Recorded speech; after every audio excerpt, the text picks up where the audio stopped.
Hello बच्चों, कैसे हो आप सब। तो आज हम लोग कौन सा चैप्टर स्टार्ट करने वाले हैं? सॉल्यूशंस।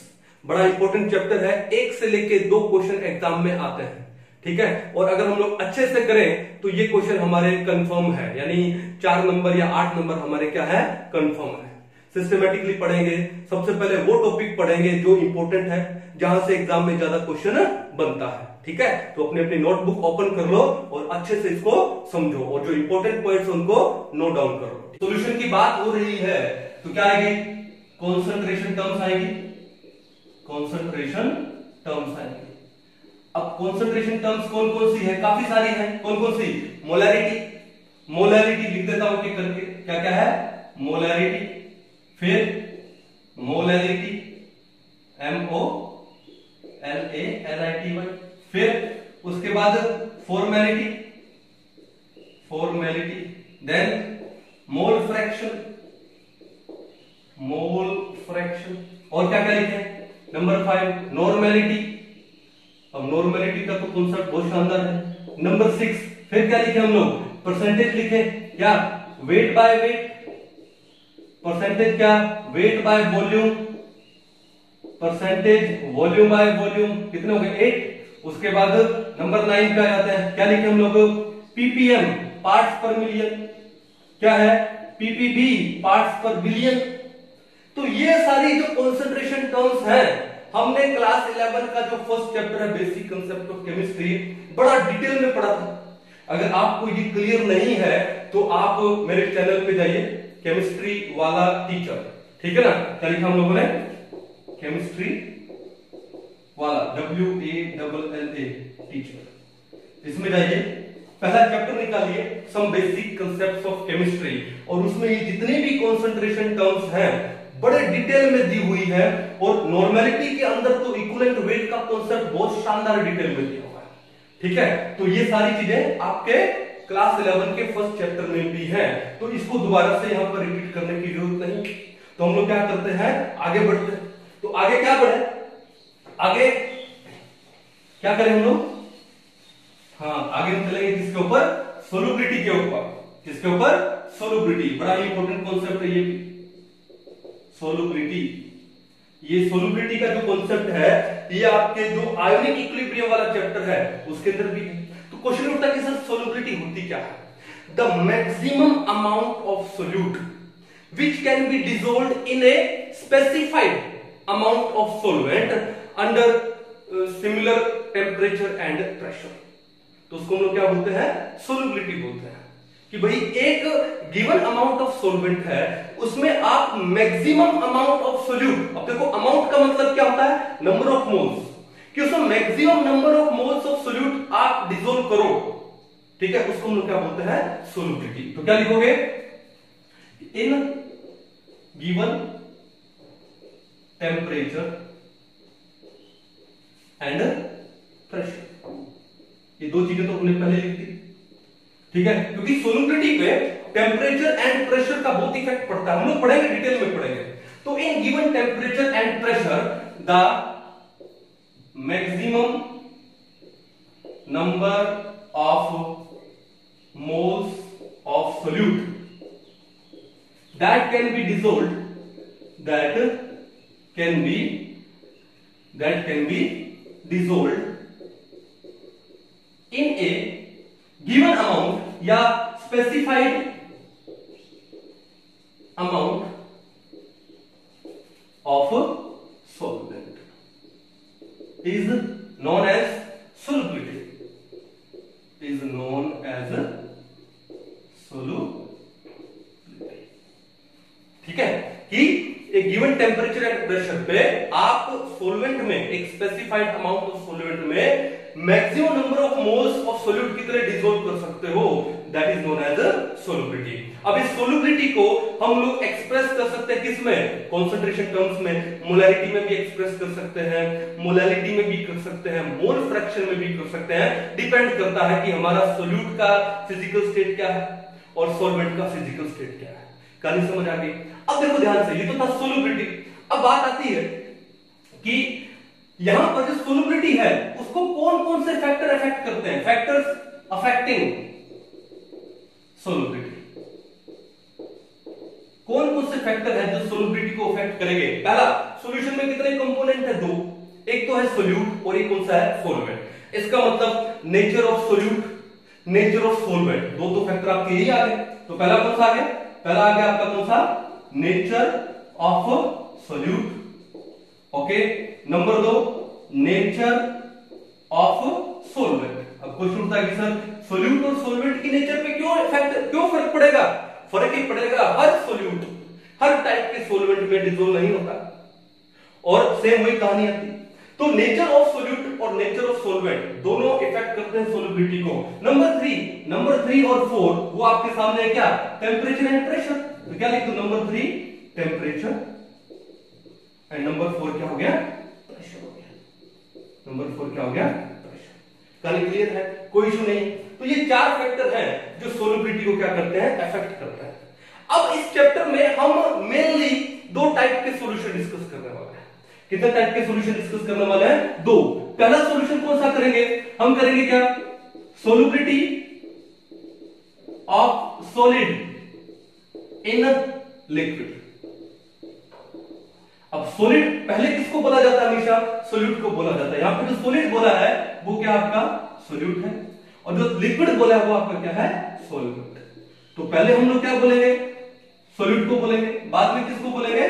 सॉल्वेंट को बोलेंगे। एक तो हम लोग पढ़ेंगे क्या? Solubility of solid in liquid. दूसरा हम लोग क्या पढ़ेंगे? सोल्युबिलिटी ऑफ किसका? गैस इन किसमें? लिक्विड। ठीक है, अब ये गैस यहां पे आपका क्या है? सोल्यूट है, और ये लिक्विड आपका यहां पे क्या है? सॉल्वेंट। इन 2 टाइप के सॉल्यूशन में सोल्युबिलिटी को हम लोग एक बार क्या करेंगे? डिस्कस करते हैं। कहानी क्लियर है? कोई इशू नहीं। तो इसको एक बार उतार लीजिए, मिटा देता हूं, फिर आगे चलते हैं। ठीक है, एक एक करके इन सारे फैक्टर्स को हम लोग वहां पे डिस्कस करने वाले हैं। चलो, तो सबसे पहले हम लोग यहां पे क्या ले लेते हैं? हम ले लेते हैं क्या? Solubility of solid in liquid. Solubility of solid in liquid detail में समझेंगे कि क्या है, कैसे है। ठीक है, चलो नंबर 1 क्या लें? Solubility of solid solute in liquid. ठीक है, ओके। अब एक बात ध्यान से सुनो कि हर टाइप का जो सॉलिड है वो लिक्विड के अंदर डिसॉल्व नहीं होता। Every solid do not dissolve in liquid. कैसे? जैसे मान लो कि जो शुगर है या फिर हमारे घर में सोल्ट है, सोडियम क्लोराइड है, वो पानी के अंदर अच्छे से डिसॉल्व हो जाता है। लेकिन आपकी कौन सी? एंथ्रासीन, नेप्थलीन, वो वाटर में डिसॉल्व नहीं होते। अब देखो, शुगर भी सॉलिड है, सोडियम क्लोराइड भी सॉलिड है, और वो वाटर जो कि लिक्विड है, सॉलिड इन वाटर आ गया ना, ये तो पढ़ा है, सॉलिड इन लिक्विड। तो sugar and sodium chloride they readily dissolve in water, but naphthalene and anthracene they do not. Similarly, ये जो नेप्थलीन और एंथ्रासीन है पानी में तो डिसॉल्व नहीं होगी, लेकिन अगर आप उसको बेंजीन में डिसॉल्व करोगे ना, बहुत जल्दी डिसॉल्व हो जाती है। लेकिन शुगर और सोडियम क्लोराइड वो बेंजीन में डिसॉल्व नहीं होते। अब इससे एक बात पता चलती है कि ये जो नेप्थलीन है और ये जो एंथ्रासीन है, ये क्या होते हैं? ये होते हैं non polar. These are non polar solutes. और बेंजीन भी क्या होती है? Non polar. तो जो नॉन पोलर सोल्यूट है वो नॉन पोलर सॉल्वेंट में रेडली डिसॉल्व हो जाते हैं। अब शुगर है या फिर आपका क्या है? सोडियम क्लोराइड है, ये क्या है? पोलर सोल्यूट्स है, और वाटर भी क्या है? पोलर। तो जो पोलर सोल्यूट है वो पोलर सॉल्वेंट में रेडली क्या हो जाते हैं? डिसॉल्व हो जाते हैं। तो इससे एक चीज आई है, एक टर्म आई है, क्या टर्म? क्या है? लाइक डिसॉल्व्स लाइक, कि अपने जैसे को अपने में डिसॉल्व कर लेता है। कहानी समझ आई? कि जो पोलर सॉल्वेंट है वो पोलर सोल्यूट को अपने में डिसॉल्व कर लेंगे, और जो नॉन पोलर सॉल्वेंट्स है वो नॉन पोलर सोल्यूट को अपने में क्या कर लेंगे? डिसॉल्व कर लेंगे। अब ऐसा क्यों होता है? It is due to the intermolecular interaction of solute with solvent. अगर एक सोल्यूट का सॉल्वेंट के साथ इंटरमोलिक्यूलर अट्रैक्शन अच्छा है तो वो उसको अपने में क्या कर लेगा? डिसॉल्व कर लेगा। कौन? सॉल्वेंट सोल्यूट को अपने में डिसॉल्व कर लेगा। और अगर एक सॉल्वेंट का सोल्यूट के साथ इंटरमोलिकुलर इंटरेक्शन अच्छा नहीं है तो उसको अपने में डिसोल्व नहीं करेगा। और इंटरमोलिकुलर इंटरेक्शन डिपेंड करेगा किसके ऊपर? पोलैरिटी के ऊपर, कि अगर solute polar, solvent polar, readily dissolve, for example naphthalene, anthracene in benzene. और अगर सोल्यूट वो आपका क्या है? नॉन पोलर है, पोलर है, ठीक है, कौन सा? जैसे सोल्ट हो गया, शुगर हो गया। और आपका सोलवेंट भी क्या है? वो भी क्या हो गया? पोलर हो गया, जैसे वाटर हो गया, तो वो भी रेडिली क्या हो जाएगा? डिसोल्व हो जाएगा। तो एक लाइन आई क्या? Like dissolves like. क्या लाइन आई? Like dissolves like. ये कहानी समझ आ गई। अब देखो, हम लोग इसको थोड़ा सा और एग्जांपल से समझ सके। जैसे मान लो कि हमारे पास एक कंटेनर है, हमारे पास क्या है? कंटेनर। इस कंटेनर में हम लोगों ने क्या लिया? क्या लेंगे इस कंटेनर में? हम लोगों ने क्या ले लिया? ये सोलवेंट ले लिया, ठीक है। ये हमने क्या ले लिया? सोलवेंट, ठीक है। और सोलवेंट की फिजिकल स्टेट क्या है? लिक्विड, लिक्विड ही लेनी है अपने को। अब हम लोग क्या काम करेंगे? इसके अंदर हम लोग कुछ सॉलिड को डिसोल्व करेंगे। जैसे मान लो ये सोलवेंट हमने लिक्विड लिया था, यानी हमने लिया था वाटर, और इस वाटर के अंदर हम लोग क्या डिसोल्व करने वाले हैं? शुगर को डिसोल्व करने वाले हैं। क्या डिसोल्व करने वाले हैं? शुगर में। तो शुगर को जैसे डिसोल्व करेंगे तो क्या होगा? शुगर पार्टिकल्स है वो वाटर के अंदर आएंगे, ठीक है, ओके।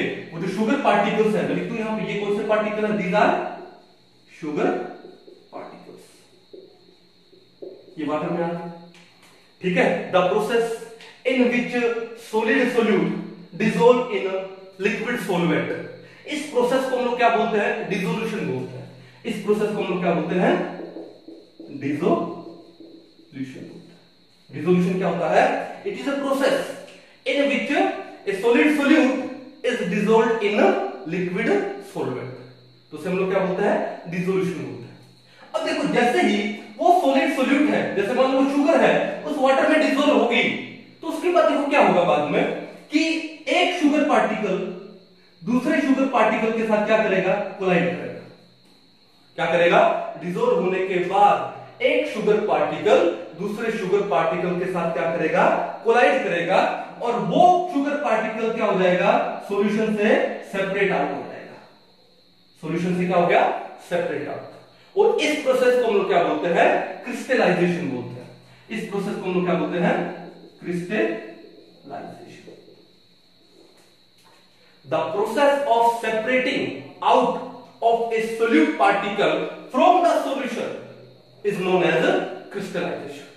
कहानी समझ आ गई, ठीक है। डिसोल्यूशन क्या है? The process in which a solid solute is dissolved in a liquid solvent, उसे क्या बोलते हैं? डिसोल्यूशन। और जैसे डिसोल्यूशन होगा तो वो जो सोल्यूट पार्टिकल्स है विच आर इन सॉल्यूशन, वो आपस में क्या करेंगे? They will collide with each other and will be separated out of the solution, and that process is known as crystallisation.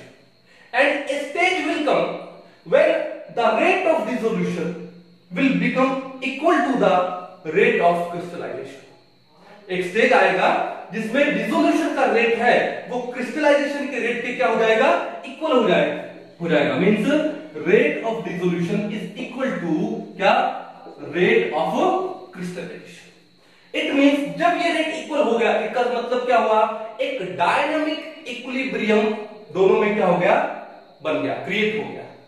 क्या क्रिएट हो गया? एक डायनामिक इक्विलिब्रियम क्रिएट हो गया। कब डायनामिक इक्विलिब्रियम कब क्रिएट होगा? When the rate of dissolution is equal to rate of crystallization. कहानी समझ आ गई?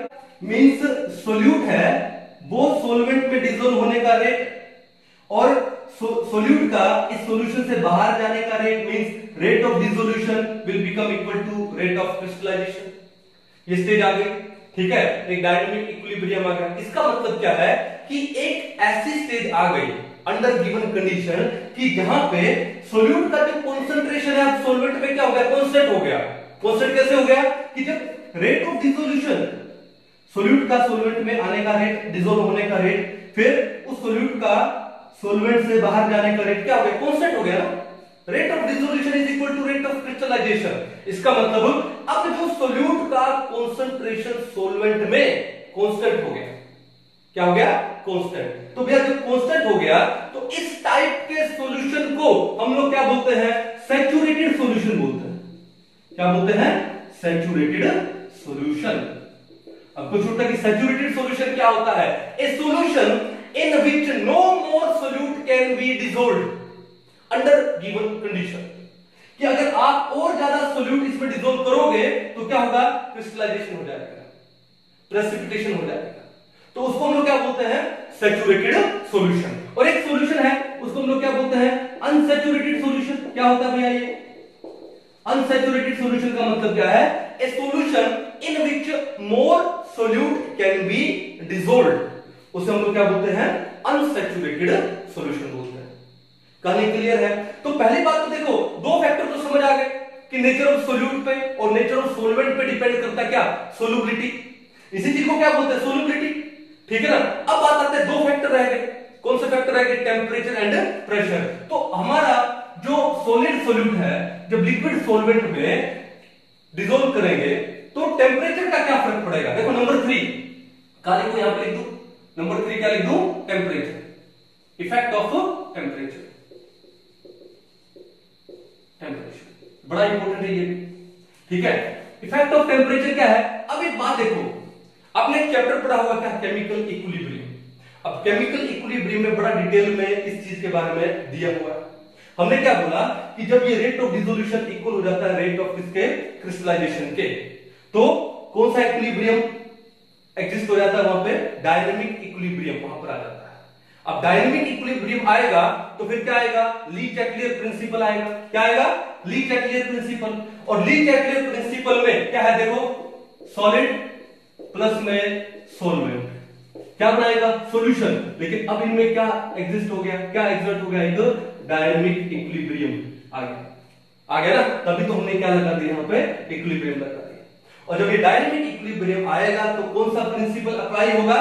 ली चैटलियर्स प्रिंसिपल। कौन सा प्रिंसिपल अप्लाई होगा? ली चैटलियर्स प्रिंसिपल। और आपने अगर केमिकल इक्विलिब्रियम में अच्छे से पढ़ा है कि ली चैटलियर प्रिंसिपल में क्या है, अगर मैं टेम्परेचर की बात करूं तो exothermic reactions are favoured by low temperature. क्या लाइन थी वहां पे? क्या था? Exothermic reactions are favoured by FAVOURD favoured by low temperature. Favoured by low temperature. अब एक बात बताओ कि ये जो डिसोल्यूशन हो रहा है, ये जो सॉल्वेंट जो सोल्यूट में आके डिसॉल्व हो रहा है, यानी जो डिसोल्यूशन हो रहा है, ये दो टाइप का हो सकता है। क्या टाइप का? या तो वो एंडोथर्मिक हो सकता है या फिर क्या हो सकता है? एक्सोथर्मिक। अगर डिसोल्यूशन आपका एक्सोथर्मिक है, अगर आपका डिसोल्यूशन एक्सोथर्मिक है तो क्या बोलता है ली चैटलियर प्रिंसिपल? इसमें exothermic reactions are favoured by low temperature. तो भैया सोल्यूट का सोलुबिलिटी सॉल्वेंट में इंक्रीज हो जाएगा जब आप टेम्परेचर क्या करोगे? लो करोगे। क्या करोगे? लो। मिटा दो इसको, एक बार लिखना पड़ेगा हमको। ठीक है, इसको मिटा देता हूं। ठीक है, तो उसने क्या बोला कि exothermic reactions are favoured by low temperature if dissolution is endothermic. अगर डिसोल्यूशन एंडोथर्मिक है, एंडोथर्मिक से पहले मैं क्या लिख दूं? एक्सोथर्मिक लिख दूं। इफ डिसोल्यूशन इज एक्सोथर्मिक, यानी डिसोल्यूशन के टाइम में हीट प्रोड्यूस होती हो। जब एक सॉलिड है वो सॉल्वेंट के अंदर, लिक्विड सॉल्वेंट में डिसॉल्व होता है, अगर हीट प्रोड्यूस होती है, यानी एक्सोथर्मिक है। इफ डिसोल्यूशन इज एक्सोथर्मिक, तो exothermic reaction are favoured by low temperature, then solubility increases when temperature decreases। तो आप टेम्परेचर को डिक्रीज करोगे तो सोलबिलिटी क्या हो जाएगी? इंक्रीज हो जाएगी, क्योंकि ये लाइन आप लोगों ने पढ़ा। सिमिलरली अगर जो डिसोल्यूशन प्रोसेस है वो एंडोथर्मिक है, दूसरा लाइन क्या हो गया? If dissolution is endothermic, endothermic reactions are favoured by high temperature. क्या एग्जिस्ट हो गया यहां पे? डायनेमिक इक्विलिब्रियम आ गया ना? तो endothermic reactions are favoured by high temperature. तो क्या लिखोगे? Then solubility increases with when when temperature क्या हो जाता है, इंक्रीज इंक्रीज। ठीक है, तो ये सिंपल सी बात है। हम लोग क्या बात कर रहे थे, हम लोग बात कर रहे थे solubility of A solid solute in a solvent, liquid solvent. तो ये कहानी आ गई यहाँ पर। डायनेमिक इक्विलिब्रियम एक्सर्ट कब होगा, when the rate of dissolution become equal to rate of crystallization. ठीक है, ये जैसे ही एग्जिस्ट हो गया डायनेमिक इक्विलिब्रियम, तो क्या अप्लाई हो जाएगा, ली चैटली प्रिंसिपल।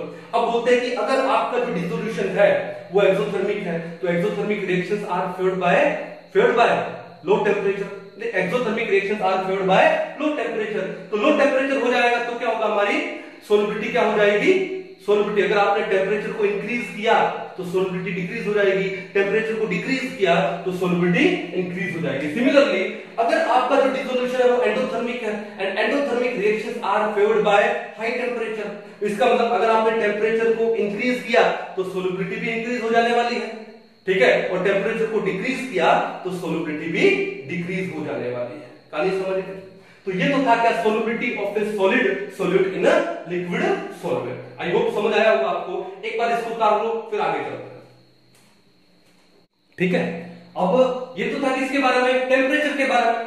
अगर नेक्स्ट लेते हैं नंबर 4, किसका, effect of pressure, effect of pressure. अब ये बात देखो, हमारा सोल्यूट क्या है, सॉलिड है, हमारा सॉल्वेंट क्या है, लिक्विड है। अब जो solute and solid and liquids होते हैं, दे आर हाईली इनकंप्रेसिबल। अब जब हाईली इनकंप्रेसिबल है तो इनके ऊपर फिर प्रेशर का कोई इतना सिग्निफिकेंट रोल नहीं है, इतना फर्क नहीं पड़ता है। कहानी समझ आ गई। तो किसका ज्यादा फर्क पड़ेगा, टेम्परेचर का ज्यादा फर्क पड़ेगा। भाई nature of solute and nature of solvent तो है ही, लाइक डिसॉल्व्स लाइक वाला तो है ही, और टेम्परेचर का भी ज्यादा रोल है जब आपका सोल्यूट सॉलिड हो और सॉल्वेंट लिक्विड हो। और प्रेशर का इतना कोई इफेक्ट पड़ेगा नहीं, क्यों, क्योंकि solid and liquids are highly incompressible.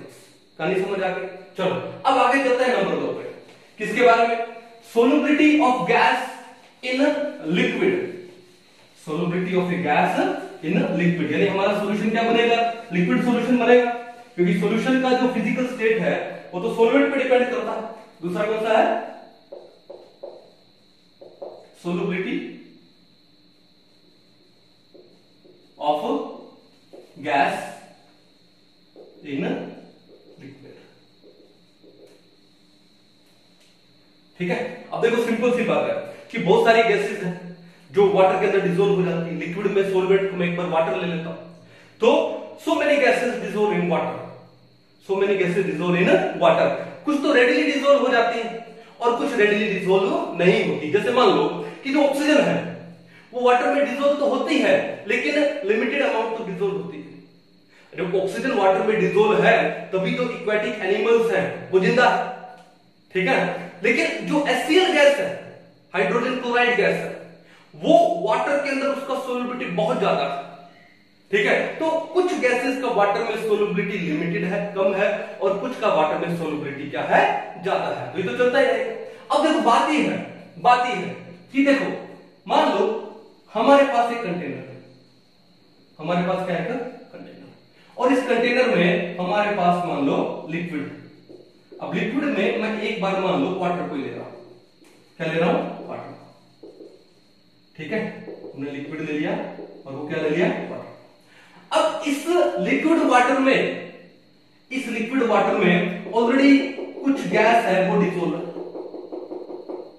Already जो मैंने डॉट डॉट बनाया है वो गैस पार्टिकल्स है, ऑलरेडी क्या है, कुछ डिसॉल्व है। अब एक काम करते हैं, ये क्या हो गया, इसका सरफेस हो गया।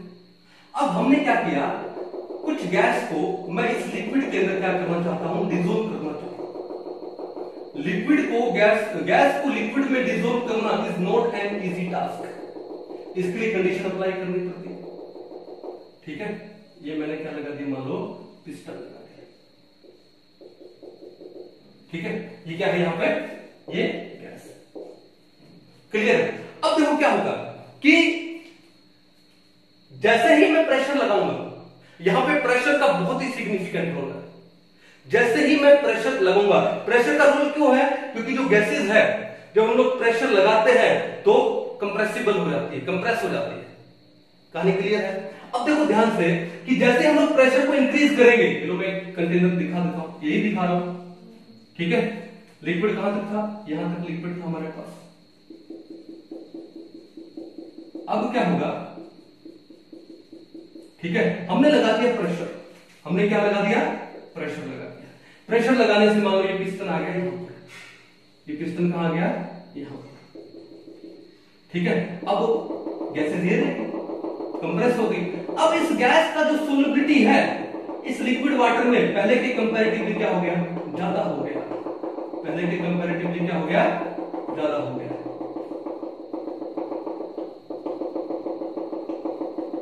डिफरेंस दिखा आप लोगों को कि when pressure is applied, the solubility of a gas in liquid solvent increases. Liquid solvent क्या हो जाता है? इंक्रीज हो जाता है। यहां पर पहले क्या था? पहले ये था कि ये जो गैस पार्टिकल्स का इस लिक्विड वाटर में डिसोल्व होना और इस गैस पार्टिकल्स का लिक्विड वाटर से बाहर जाने का रेट क्या था? सेम था। तो यहां पर क्या इन दोनों में एक डायनेमिक इक्विलिब्रियम एग्जिस्ट हो गया था। अब जैसे हमने प्रेशर लगाया, प्रेशर लगाने से क्या होगा कि अब वो गैस का इस लिक्विड वाटर में डिसोल्व होने का रेट इंक्रीज हो गया और उस गैस का लिक्विड वाटर से बाहर जाने का रेट पहले से क्या हो गया? कम हो गया। ओके, ये चलेगा कब तक? जब तक एक नया इक्विलिब्रियम सेट ना हो जाए, तब तक क्या होगा कि वो जो गैस है उस लिक्विड वाटर में ज्यादा डिसोल्व होगी, ठीक है। और एक टाइम आने के बाद वहां पर भी एक डायनेमिक इक्विलिब्रियम क्या हो जाएगा? सेट हो जाएगा। इसका मतलब बात यह है कि जब गैसेस पे प्रेशर लगाएं तो उन गैसेस का जो सोलबिलिटी है लिक्विड में वो इंक्रीज हो जाता है। और ये सबसे पहले किसने बताया? हेनरी ने, एक साइंटिस्ट है हेनरी। तो उन्होंने एक लॉ भी दिया। क्या लॉ दिया? Henry law. बड़ा इंपॉर्टेंट लॉ है। क्या दिया उन्होंने? Henry law. हेनरी लॉ क्या है कि भैया जब प्रेशर लगाएं, जब गैसेस के ऊपर प्रेशर लगाएं तो उनका सोलबिलिटी है लिक्विड में क्या होता है? इंक्रीज होता है। क्या? इंक्रीज होता है। अब अगर सोलबिलिटी को, किसका? गैस की सोलबिलिटी को मैं ले लूं in terms of their mole fraction, in terms of their mole fraction, और प्रेशर को मैं ले लूं क्या? Partial pressure of the gas. तो उन्होंने क्या बोला? उन्होंने बोला कि the partial pressure of a gas, P gas, is directly proportional to the mole fraction of the gas, mole fraction of the gas in the solution। कि pressure increase करोगे तो गैस का सोलबिलिटी इंक्रीज होगा। अब क्या लिख देते हैं? पहले तो सोलबिलिटी, प्रेशर इंक्रीज करोगे तो solubility of a gas in solution increase होगा। और सोलबिलिटी को मैंने आपको क्या बोला? हम डिफरेंट टर्म्स में ले सकते हैं, मोलैरिटी में ले सकते हैं, मोलैलिटी में ले सकते हैं, मोल फ्रैक्शन में ले सकते हैं, depending upon the physical state. और हमने यहां पे गैस के सोलबिलिटी को इसमें ले लिया in terms of mole fraction of the gas in solution. ये कहानी समझ आ गई? ये किसने दिया हमको? ये बताया हमको किसने? हेनरी ने बताया। तो हम इसको क्या बोलते हैं? Henry law, that the solubility of a gas increases when the pressure increases. अब इसको आगे सॉल्व करें तो ये डायरेक्टली प्रोपोर्शनल का साइन हटाएंगे तो प्रोपोर्शनलिटी कांस्टेंट आएगा। तो क्या आएगा हमारे पास? Partial pressure of a gas is equal to, एक कांस्टेंट आ गया K, हम इसको लिख देते हैं KH, इनटू में क्या आ गया? काई। काई किसका? Of gas. अब ये KH है, कांस्टेंट हो गया, वेयर KH, इसको हम लोग क्या बोलते हैं? हेनरी कांस्टेंट बोलते हैं। क्या बोलते हैं इसको हम लोग? Henry constant. क्या बोलता है? Henry constant. अब देखो ध्यान से, ये जो KH का वैल्यू है ये डिफरेंट गैसेस के लिए डिफरेंट होता है। द वैल्यू ऑफ KH, ये याद रखना, the value of KH is different for different gases, her gas के लिए अलग होगा ये वैल्यू। और दूसरी बात, अगर KH किसके इक्वल हो गया? ये काई को यहां पर ले जाओ तो हमारे पास क्या आ गया? हमारे पास ऊपर लिख रहा हूं मैं, हमारे पास आ गया क्या? KH is equal to partial pressure of the gas upon में मोल फ्रैक्शन। अब यहां से एक बात समझ आ गई। क्या समझ आ गई? कि नंबर वन क्या? कि इफ KH ज्यादा है, अगर KH ज्यादा है, अगर KH क्या है? ज्यादा है, तो भैया ये ज्यादा कब होगा? जब मोल फ्रैक्शन क्या होगा, कम होगा, यानी सोल्युबिलिटी कम होगा। अगर किसी गैस का at a particular temperature KH Henry constant का वैल्यू ज्यादा है, ये ज्यादा होने का मतलब काई क्या होगा, कम। काई का मतलब यहां पे क्या लिया है, सोल्युबिलिटी को लिया, तो सोल्युबिलिटी क्या हो जाएगी, कम हो जाएगी, मींस सोल्युबिलिटी कम हो जाएगी उस गैस का, उस लिक्विड। दूसरी बात से वही कहानी, क्या अगर KH का value at a particular temperature किसी गैस का कम है, ये वैल्यू कम कब होगी, जब काई क्या होगा, जब काई ज्यादा होगा। काई का मतलब क्या है, सोल्युबिलिटी, क्या है, सोल्युबिलिटी। मींस अगर किसी गैस का सोल्युबिलिटी किसी लिक्विड सॉल्वेंट में ज्यादा है एट ए पर्टिकुलर टेम्परेचर, उसका मतलब उसका KH का वैल्यू क्या होना चाहिए, कम होना चाहिए। KH का वैल्यू क्या होना चाहिए, कम होना चाहिए। कहानी समझ आई, कोई इशू नहीं है, ठीक है, कर लोगे, ठीक है। तो ये था हमारा क्या, हेनरी लॉ के बारे में था। अब बात ये देखो कि दो गैसेस ले लेता हूं, क्या, नाइट्रोजन एंड ऑक्सीजन। किसके बारे में ले लें, N2 एंड O2 के बारे में ले लेते हैं। अब N2 एंड O2 है, अगर आप टेम्परेचर को इंक्रीज करते हो, अगर आप टेम्परेचर को क्या करते हो, इंक्रीज करते हो, तो भैया बात है कि उनका KH का वैल्यू भी क्या हो जाता है, इंक्रीज हो जाता है, ठीक है ना। एक्सपेरिमेंट्स में देखे कि N2 एंड O2 में अगर टेम्परेचर इंक्रीज हो गया तो KH का वैल्यू भी क्या हो गया, इंक्रीज हो गया। और अगर KH का वैल्यू इंक्रीज हो गया, ये वैल्यू इंक्रीज होने का मतलब क्या है, सोल्युबिलिटी डिक्रीज हो गया, सोल्युबिलिटी क्या हो गया, डिक्रीज हो गया। अब एक चीज देखो, अगर N2 एंड O2 का, स्पेशली मान लो O2 का सोल्युबिलिटी वाटर में डिक्रीज हो गया, कब, जब आपने टेम्परेचर इंक्रीज कर दिया, ठीक है। डिक्रीज होने से तो जो इक्वेटिक एनिमल्स हैं उनके लिए प्रॉब्लम हो जाएगी, उनको सफिशिएंट अमाउंट ऑफ ऑक्सीजन नहीं मिलेगा। तो कहने का मतलब है कि हायर टेम्परेचर पे, जब टेम्परेचर ज्यादा हो, ज्यादा टेम्परेचर पे KH का वैल्यू ज्यादा और KH का वैल्यू ज्यादा, तो solubility of oxygen in water decreases.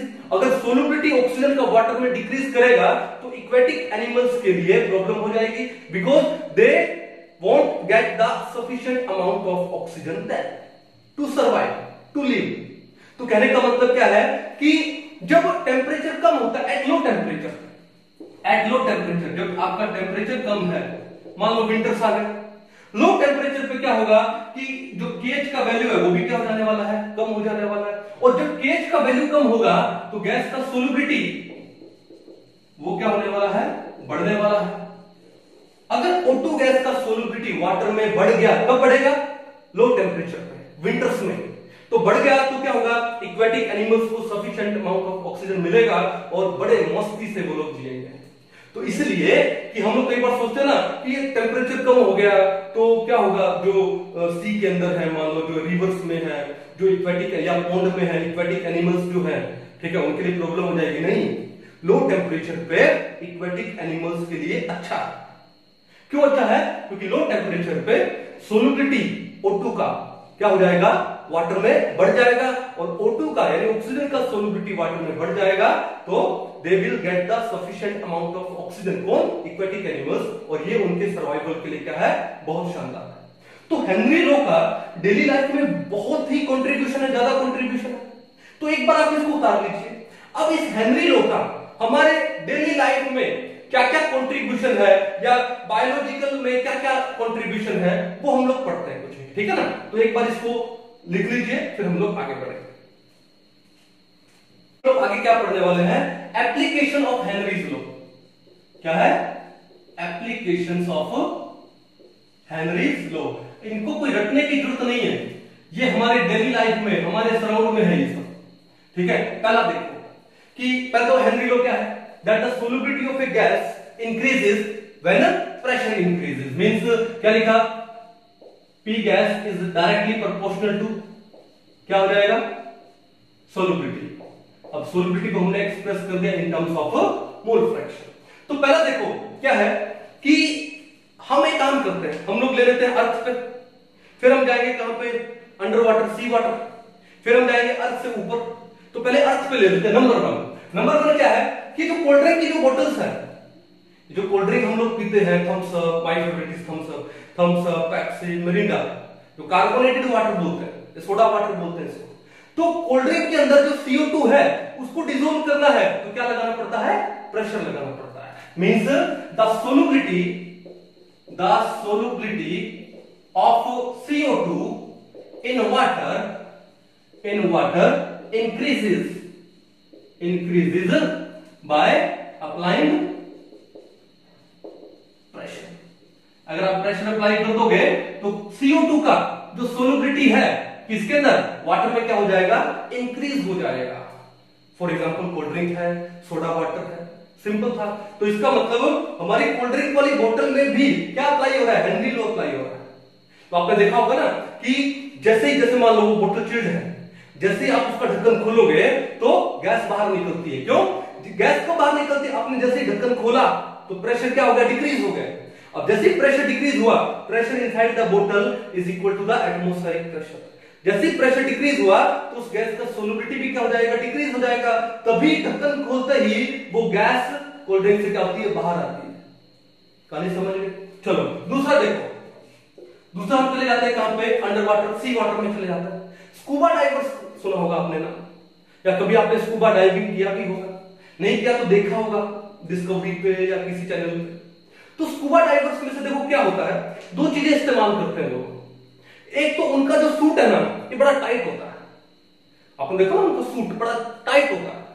दूसरा भाई जब वो अंदर जाएंगे, अंडर वाटर जाएंगे तो भैया इनहेल तो करना है ना, तो उनके पीछे एक टैंक होता है, एक गैस टैंक होता है जिसमें गैसेस होती है ताकि वो इनहेल कर सके। अब बात यह है कि जब हम लोग पानी में नीचे जाते हैं तो प्रेशर क्या होता है, इंक्रीज होता है। प्रेशर क्या होता है, इंक्रीज होता है। अब क्या होगा कि जैसे स्कूबा डाइवर्स होते हैं वाटर में, जितना डेप्थ में जाएंगे धीरे धीरे प्रेशर बढ़ता जाएगा। अब प्रेशर बढ़ेगा तो वो जो गैस इनहेल कर रहे हैं, वो जो एटमॉस्फेरिक गैसेस हैं सिलेंडर में, वो जो गैस इनहेल कर रहे हैं उन गैसेस का जो सोलबिलिटी है वो उनके ब्लड में वो क्या हो जाएगा, इंक्रीज हो जाएगा। क्या हो जाएगा, इंक्रीज। अब जैसे क्या होगा कि एक डेप्थ में जाने के बाद जब वो सडनली ऊपर आते हैं, जब वो सडनली ऊपर आते हैं तो प्रेशर सडनली क्या होगा, डिक्रीज होगा। अब जैसे ही प्रेशर सडनली डिक्रीज होगा तो उनके ब्लड में जो गैसेस डिसॉल्व हो गई थी वो प्रेशर डिक्रीज होने से क्या होगा, वो गैसेस बाहर आएंगे। अब बाहर आने से क्या होगा कि जो नाइट्रोजन गैस है या ऑक्सीजन गैस है वो ब्लड से सडनली बाहर आएंगे। तो जो उसमें क्या होता है, जब गैस एक लिक्विड से सडनली बाहर आती है तो क्या फॉर्म होता है, बबल फॉर्म होता है। तो वहां पर वो जो नाइट्रोजन गैस के बबल फॉर्म हो जाता है। कौन सी गैस के बबल फॉर्म हो जाते हैं, नाइट्रोजन गैस के बबल फॉर्म हो जाते हैं। उससे होता क्या है, उससे जो ब्लड कैपिलरीज हैं अगर बबल फॉर्म हो गया वो ब्लॉक हो जाती है, और ब्लॉक हो जाती है तो भैया एक सीरियस मेडिकल कंडीशन क्रिएट हो जाती है। और उस मेडिकल कंडीशन को हम लोग क्या बोलते हैं, बेंड्स बोलते हैं। क्या बोलते हैं, बेंड्स बोलते हैं। अब तो दिक्कत हो गई, अब क्या काम करें। तो भैया बात यह है कि सबसे पहला काम तो उनका जो सूट है वो टाइट किया जाता है। उनका सूट क्या किया जाता है, टाइट किया जाता है, ताकि वो जो प्रेशर सडनली रिलीज हो रहा है ना, क्योंकि सूट टाइट से क्या होगा, वो प्रेशर पहले ही एक्सर्ट कर देगा। अब प्रेशर एक्सर्ट कर देगा, अब जैसे वो अंडर वाटर जाएंगे तो वाटर का जो प्रेशर लग रहा है वो उनके ऊपर थोड़ा कम लगेगा, क्योंकि पहले से ही वो सूट ने क्या कर दिया, प्रेशर ज्यादा कर दिया। दूसरी बात कि वो जो उनका जो टैंक है पीछे, जो गैस टैंक है जिससे वो इनहेल करते हैं, तो उस गैस को थोड़ा डाइल्यूट कर दिया जाता है। अब डाइल्यूट होने से क्या होगा कि जो नाइट्रोजन गैस के बबल नहीं बनेंगे, जो प्रेशर ग्रेजुअली डिक्रीज करेगा जब वो डाइवर्स ऊपर आएंगे। ठीक है, तो ये बेंड वाली सिचुएशन क्रिएट नहीं होगी। अब गैस को डाइल्यूट कैसे करते हैं, उस गैस में डाल दिया जाता है क्या, हीलियम डाल दिया जाता है। क्या डाल दिया जाता है, हीलियम। तो क्या करेंगे, तो जो हीलियम है वो डाल देते हैं कितना, 11.7%। जो स्कूबा डाइवर्स का जो टैंक होता है ना, गैस टैंक, उसमें जो हीलियम डाली जाती है टू डाइल्यूट द गैस, और हीलियम का परसेंट कितना होता है, 11.7%।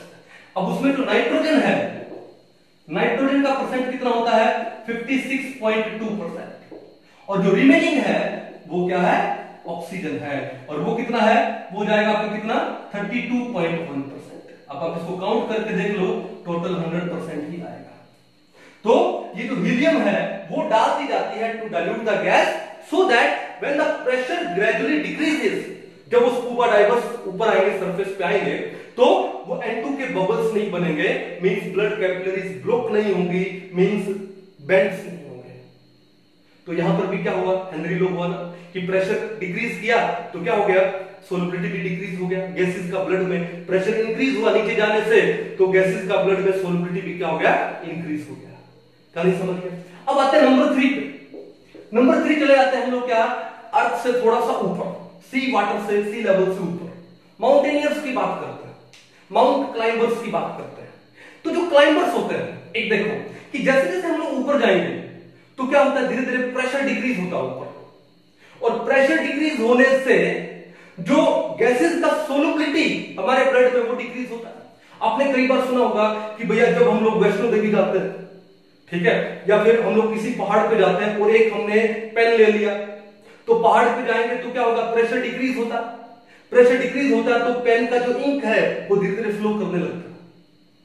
या फिर आपने ये भी सुना होगा कि अगर पहाड़ पे जाते हैं तो कुछ लोगों के नोज से ब्लड निकलने लगता है। क्यों निकलता है, क्योंकि प्रेशर क्या हो गया, डिक्रीज हो गया ऊपर जाने से, हो गया ना। तो जो ऊपर जाने से प्रेशर डिक्रीज हो जाता है, उससे क्या होगा, गैस का सोलबिलिटी हमारे ब्लड में कम हो जाएगा। अब देखो, हमको जीने के लिए क्या लेना पड़ेगा, इनहेल करना पड़ेगा, ऑक्सीजन चाहिए। अब जब प्रेशर कम हो गया तो ऑक्सीजन का सोलबिलिटी हमारे ब्लड में कम हो गया, क्योंकि ब्लड है उसमें जो हीमोग्लोबिन है वो क्या काम करता है, उस ऑक्सीजन को कैरी करके लेके जाता है हमारे हार्ट तक, और हार्ट के पास वो ऑक्सीजन को डिलीवर कर देता है, तभी हमारा हार्ट काम करता है।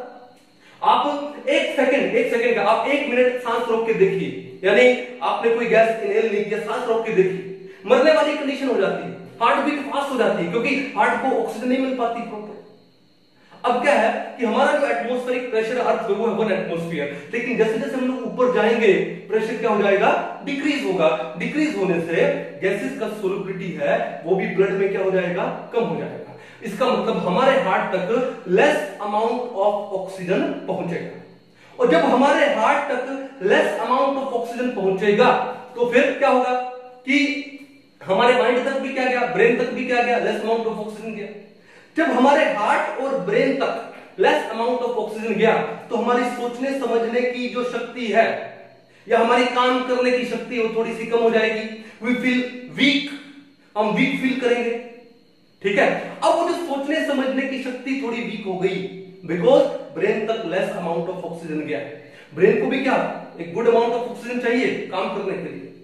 फिर हार्ट तक भी गया तो हमारी काम करने की जो क्षमता है, स्ट्रेंथ है, वो भी क्या हो जाएगी, कम हो जाएगी। तो इस सिचुएशन को हम लोग क्या बोलते हैं, अनोक्सिया। क्या बोलते हैं, अनोक्सिया। अनोक्सिया का मतलब क्या है कि जब हम लोग ऊपर जाते हैं, ऊपर का मतलब माउंटेन्स पे जाते हैं, एक हाइट पे जाते हैं, तो वहां पे जो गैसेस है उनका क्या होगा, सोलबिलिटी ब्लड में कम हो जाएगा। क्यों, क्योंकि ऊपर जाने से प्रेशर कम हो जाता है। प्रेशर कम होने से, प्रेशर अगर कम हो गया तो सोलबिलिटी भी क्या हो गया, कम हो गया, तो डायरेक्टली प्रोपोर्शनल है उसके। सोलबिलिटी कम हो गया तो हमारे हार्ट तक, हमारे ब्रेन तक लेस अमाउंट ऑफ ऑक्सीजन पहुंचेगा, और लेस अमाउंट ऑफ ऑक्सीजन पहुंचने से हमारी सोचने समझने की क्षमता और हमारी काम करने की क्षमता क्या हो जाएगी, कम हो जाएगी, और इसको हम लोग क्या बोलते हैं, अनोक्सिया बोलते हैं। क्या बोलते हैं इसको हम लोग, अनोक्सिया। कहानी समझ गए। तो इसका मतलब है कि हेनरी लॉ का हमारे डेली लाइफ में कितना ज्यादा सिग्निफिकेंस है। कहानी समझ आई, कोई इशू नहीं है। तो एक बार इसको उतार लीजिए, ठीक है। पढ़ने वाले हैं Raoult's law, RAOULTS, Raoult's law. अब राउल्ट्स लॉ के बारे में एक बात आपको पता होनी चाहिए कि राउल्ट्स लॉ है वो किसके लिए है, वोलेटाइल सोल्यूट के लिए है। It is for volatile solutes.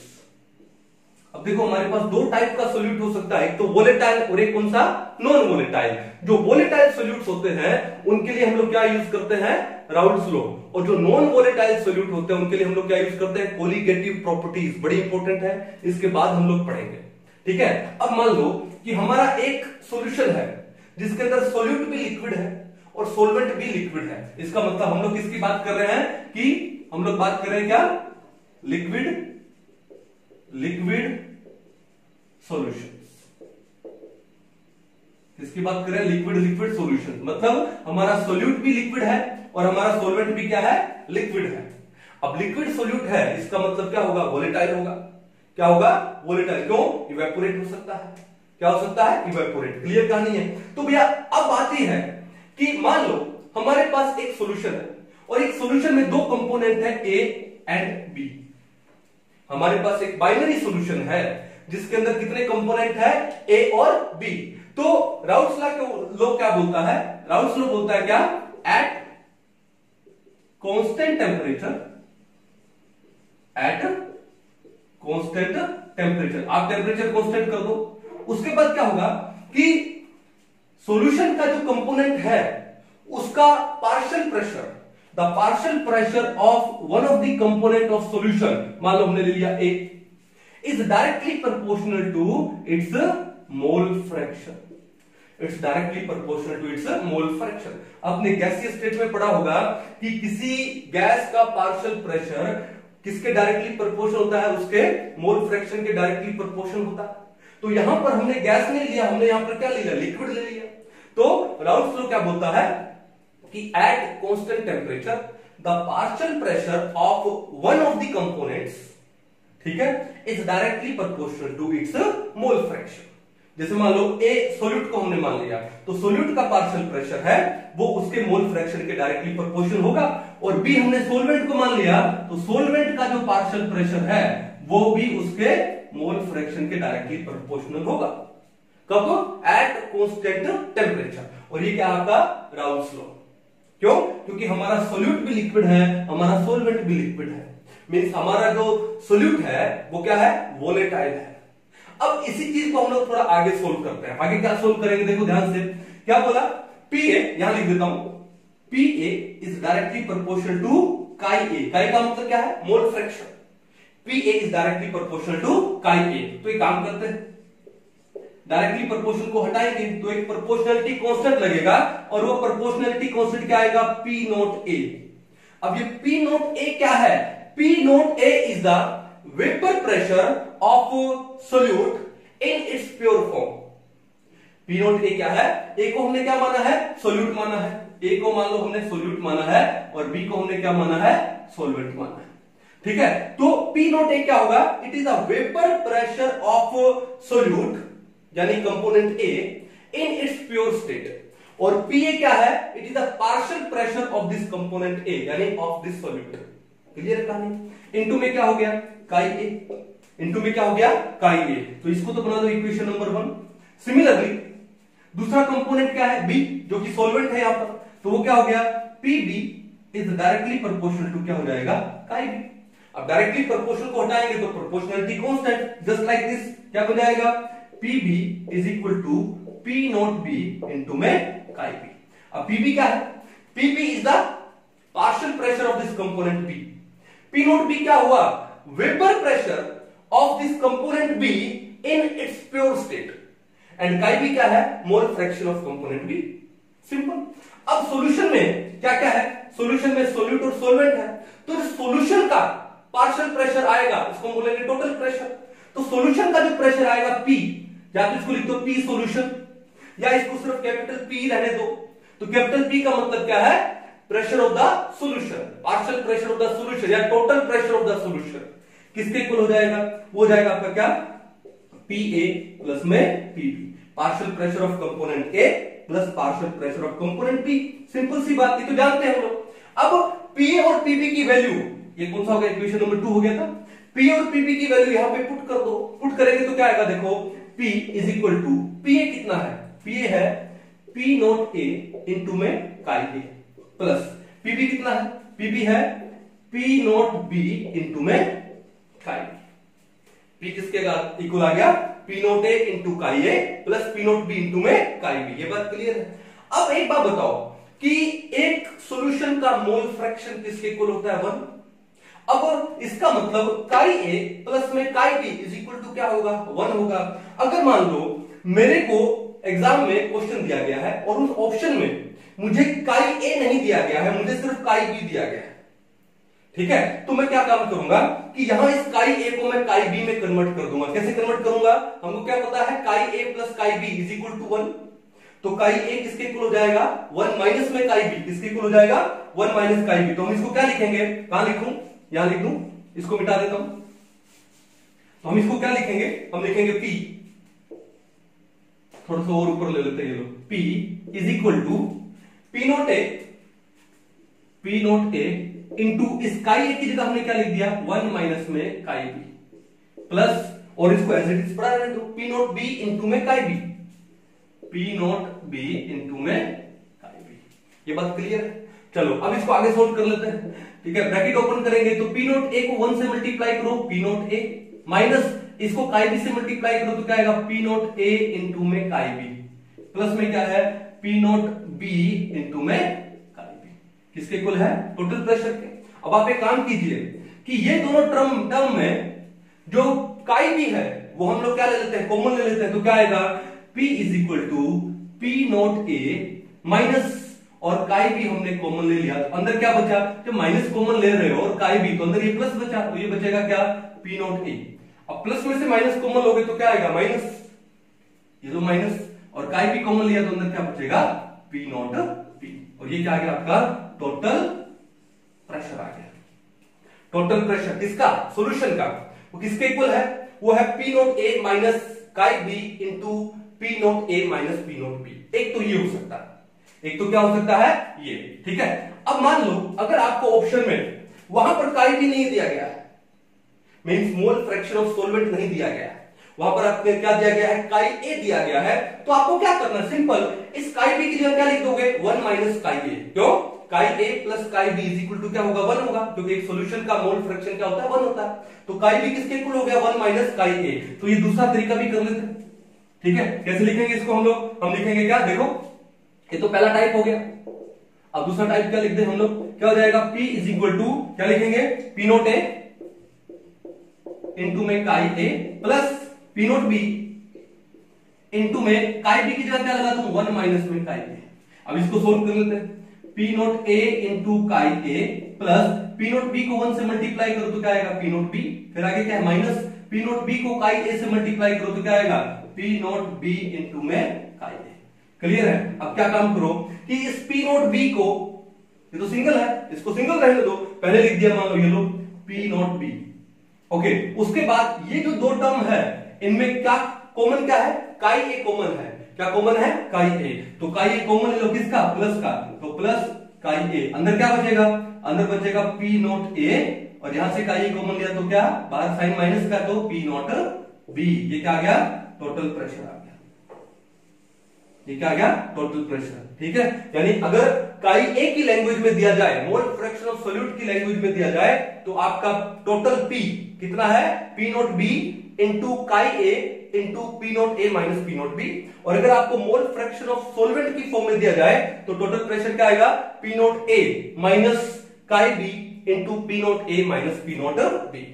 Exam में इस टाइप का क्वेश्चन एक बार आ चुका है तो वो आपका बिल्कुल गलत नहीं होना चाहिए। ठीक है, आया समझ में आपको? एक बार इसको नोट डाउन कर लो थोड़ा सा, उसके बाद आगे बढ़ते हैं। चलो, AIPMT प्री 2012 में एक क्वेश्चन आया हुआ है और डायरेक्ट क्वेश्चन दिया इन्होंने राउंड फ्लो के ऊपर। क्वेश्चन क्या दिया देखो, PA and PP are the vapor pressure of pure liquid components A and B respectively, okay, of an ideal binary solution. Okay, if chi A represents the mole fraction of component A, the total pressure of the solution will be। अब देखो हम लोग क्या लेते थे, vapour pressure of pure liquid हम लोग क्या लेते थे P note A and P note B। अब इन्होंने P note A and P note B नहीं दिया, इन्होंने क्या बोला है PA एंड PB, कोई दिक्कत नहीं है। ओके, और chi A किसको रिप्रेजेंट कर रहा है, मोल फ्रैक्शन को रिप्रेजेंट कर रहा है कंपोनेंट A का, तो हमको टोटल प्रेशर निकालना है सॉल्यूशन का। मींस आपको यहां पर क्या रखना है, chi A को रखना है, chi B को नहीं रखना है। ओके, अभी थोड़ी देर पहले किया था, आंसर देखते ही कर सकते हैं, कौन सा आएगा PB plus chi, no PB minus PA नहीं आएगा, PB plus chi A into PA minus PB, यह सेकंड ऑप्शन करेक्ट है। लेकिन फिर भी एक बार हम लोग करके देखते हैं, बड़ा इजी है, कैसे करें देखो ध्यान से। ओके, एग्जाम में वहां घबराना नहीं है, सिंपल क्या रखोगे, सॉल्यूशन का टोटल प्रेशर किसके इक्वल होगा, वो होगा क्या PA प्लस में PB, ये होगा किसके इक्वल होगा PA प्लस में PB। अब देखो ध्यान से, ये PA और PB तो क्या है उनके पार्शियल प्रेशर है A और B के, partial pressure of A and B। अब PA किसके इक्वल होता है P नोट A इंटू में काई A, और PB क्या है P नोट B इंटू में काई B, इसी के इक्वल होता है। लेकिन आपको यहाँ पर P नोट A नहीं देकर के इन्होंने PA दिया है, तो ये काम करते हैं अभी P नोट A और P नोट B से निकाल लेते हैं। जैसे ही हो जाएगा तो नोट हटा देंगे। क्लियर है? चलो अब इन्होंने बोला है कि इफ काई A represent the mole fraction of component a, यानी आपको काई ए रखना है, काई बी नहीं रखना है। तो एक काम करो, काई ए को रहने दो, पी नोट ए इंटू में chi a plus p note B into में काई बी की जगह क्या लगा दूं, 1 माइनस में काई ए, क्योंकि सॉल्यूशन का मोल फ्रैक्शन क्या होता है, 1 होता है। Chi a plus chi b is equal to 1, तो काई बी क्या हो गया, 1 माइनस में काई ए। सोल्व कर लेते हैं क्या, P note A into chi a plus ये क्या हो जाएगा, 1 से मल्टीप्लाई करेंगे तो P note B minus P note B into में काई ए। क्लियर है कहानी? अब ये काम करो, पी नोट बी क्या है, सिंगल है, तो इसको छोड़ दो, पहले पी नोट बी लिख दिया। उसके बाद इन दोनों में से कॉमन क्या है, कॉमन आता है काई ए, और वो भी किसका ले ले, प्लस का, तो प्लस का काई ए, तो अंदर क्या बचेगा, पी नोट ए माइनस में पी नोट बी बचेगा, और ये क्या आ गया आपके पास, पीएस आ गया। क्या आ गया, पीएस। अब एक काम करो, अब इन्होंने नोट नहीं लगाया, तो आप एक काम करो, यहां पर इस नोट को हटा दो। ये लो, मैंने नोट हटा दिया, नोट हटा दिया, नोट हटा दिया, तो सॉल्यूशन का टोटल प्रेशर किसके इक्वल आ गया, PB plus chi a into PA minus में PB, PB plus chi a into PA minus में पीबी। ऑप्शन नंबर 2 करेक्ट है। बेसिक सा क्वेश्चन था, सिंपल क्वेश्चन था, 4 नंबर मान के चलो फ्री के थे, अगर आपका कॉन्सेप्ट क्लियर है तो इसको उतार लो।